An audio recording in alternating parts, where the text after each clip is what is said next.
Basically तो ये आए थे तो ये दरी पे बैठे थे ज़मीन पे, पर धीरे धीरे करके इन्होंने अपने स्टॉल बना लिए। तो वो कश्मीरी पंडित हैं जिनको ये स्टॉल अलॉट हुए हैं, जो वहाँ से प्रताड़ित होकर आए थे कश्मीर से। तो हमारे बड़े बूढ़े जो हैं वो बल्ब तक नहीं जलाते थे कि बिजली का बिल ना आ जाए।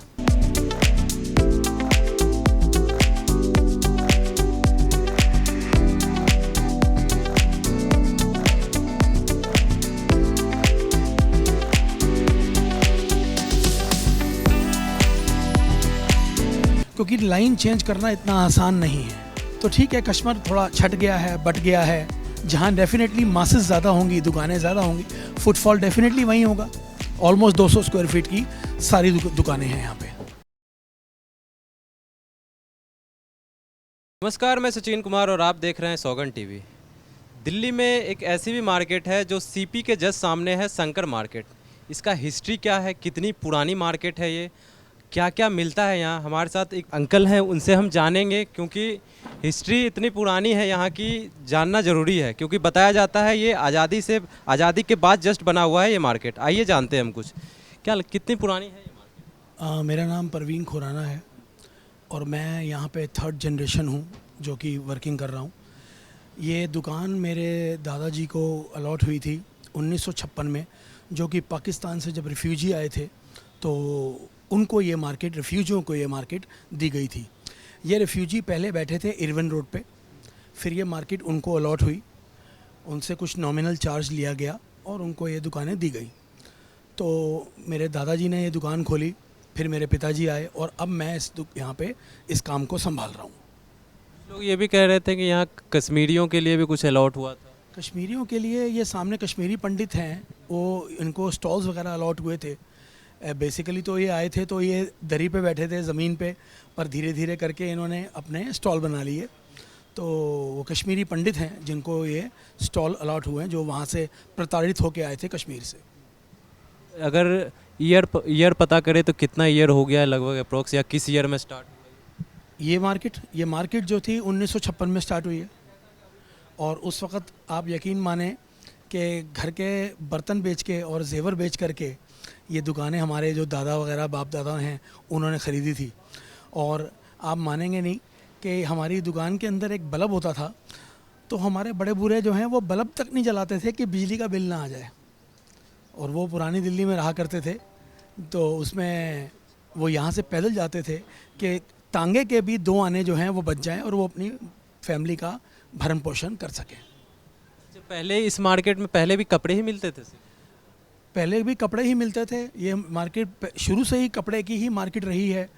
इक्का दुक्का दुकानें यहाँ पे हैं जो कि जिन्होंने बिजली की अप्लाइंसेस वगैरह और बिजली के सामान वगैरह रखने की कोशिश करी है।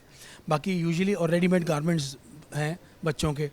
तो जो जिस लाइन में था आज वो उस लाइन में ही है, क्योंकि लाइन चेंज करना इतना आसान नहीं है। यहाँ देखा जाए तो इतने सारे कपड़े की दुकान है, तो कस्टमर क्या रस होता है किसी टाइम पे? अभी क्या है कि पूरी दिल्ली जो है वो कमर्शियल हो गई है। आज से अगर हम 25-30 साल पहले चले जाएं तो कुछ ही चुनिंदा कमर्शियल हब्स होते थे, जैसे कि कनॉट प्लेस, करोल बाग और आपका लाजपत नगर, दैट्स इट, और चांदनी चौक। आज हर मेन रोड जो है वो कमर्शलाइज्ड हो गई है। तो ठीक है, कस्टमर थोड़ा छट गया है, बट गया है। और प्लस रेडीमेड ने डेफिनेटली ये फैब्रिक के ऊपर काफ़ी हिट किया है। आज रेडीमेड के लोग रुझान में चले गए हैं। पहले कपड़े बनवाते थे शौक़ से, टेलर लोग बहुत होते थे। तो टाइम के हिसाब से, दौर के हिसाब से हर चीज़ चेंज हो जाती है। जितनी पुरानी आपने ये मार्केट बताया, लेकिन कहीं ना कहीं ये जो इनका इस मार्केट का जो नाम है उतना बढ़ा नहीं, क्योंकि आपने सरोजनी का नाम लिया, करोल बाग का नाम लिया, ये नाम फेमस हुए, लेकिन शंकर मार्केट कहीं उठ नहीं पाया उतना। क्यों नहीं उठ पाया? कि पहली बात तो यहाँ मैक्सिमम है 100 दुकानें। स्टॉल मिला लें तो 150 स्टॉल, 50 स्टॉल हैं, 100 दुकानें हैं, 150 की कैपेसिटी है। जहाँ तक कि सरोजनी नगर मार्केट और करोल बाग मार्केट का है वो बहुत बहुत वास्ट है, वहाँ हज़ारों दुकानें हैं। तो उस चीज़ का फ़र्क पड़ता है। जहाँ डेफिनेटली मासेस ज़्यादा होंगी, दुकानें ज़्यादा होंगी, फुटफॉल डेफिनेटली वहीं होगा। तो ये वजह है कि जो यहाँ फुटफॉल थोड़ा सा कम है और वहाँ ज़्यादा है। किस टाइप के कपड़े की बात करें तो किस टाइप के कपड़े यहाँ मिलते हैं? देखिए, रोज़मर्रा के पहनने के लिए कॉटन्स, लिनन्स वगैरह, रेडीमेड गारमेंट्स में, और टी शर्ट्स वगैरह, और हमारे बगल में मैचिंग सेंटर है।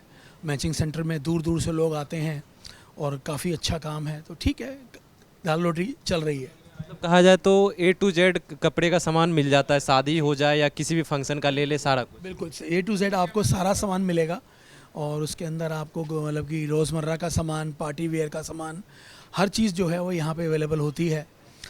ठीक है, दुकानों की एक लिमिटेशन है, 200 स्क्वायर फीट की दुकानें हैं। जितना एक इंसान रख सकता है उतना वो रखता है और उतना स्टॉक कर सकता है वो। दुकान की साइज जो है सबकी सेम है। ऑलमोस्ट सबकी सेम है, 10-20 स्क्वायर फीट ऊपर या नीचे। ऑलमोस्ट 200 स्क्वायर फीट की सारी दुकानें हैं यहाँ पे। अभी आप कितने साल से? मैं 1989 से हूँ, मेरे को 35 साल हो गए हैं, 35 इयर्स हो गए यहाँ पे बैठे हुए। मेरे फादर की डेथ बहुत यंग एज में हुई थी, तो 89 के बाद अपने फादर के बाद मैं यहाँ पे काम संभाल रहा हूँ। तो जैसा कि आपने देखा, दिल्ली में बहुत सारी मार्केटें ऐसे हैं जो फेमस हो गई। बात करें करोल बाग, सरोजनी मार्केट, ये कपड़े की ही मार्केट है, लेकिन ये लोग तो फेमस हो गए, ये जगह फेमस हो गई। लेकिन शंकर मार्केट का नाम कहीं ना कहीं लोग नहीं सुने थे। तो मैं इस माध्यम से आपको दिखाना चाहता हूँ कि ऐसी भी मार्केट है यहाँ पर जो बहुत पुरानी है, जो बहुत पहले से लोग यहाँ आज़ादी के बाद से आए थे, उनके लिए बनी थी, लेकिन अभी अलॉट होकर दूसरे लोगों के पास है। और ऐसी तमाम खबरों के लिए बने रहे हमारे साथ, देखते रहे सौगंध टीवी। धन्यवाद। आप देख रहे हैं सौगंध टीवी, सौगंध वतन की।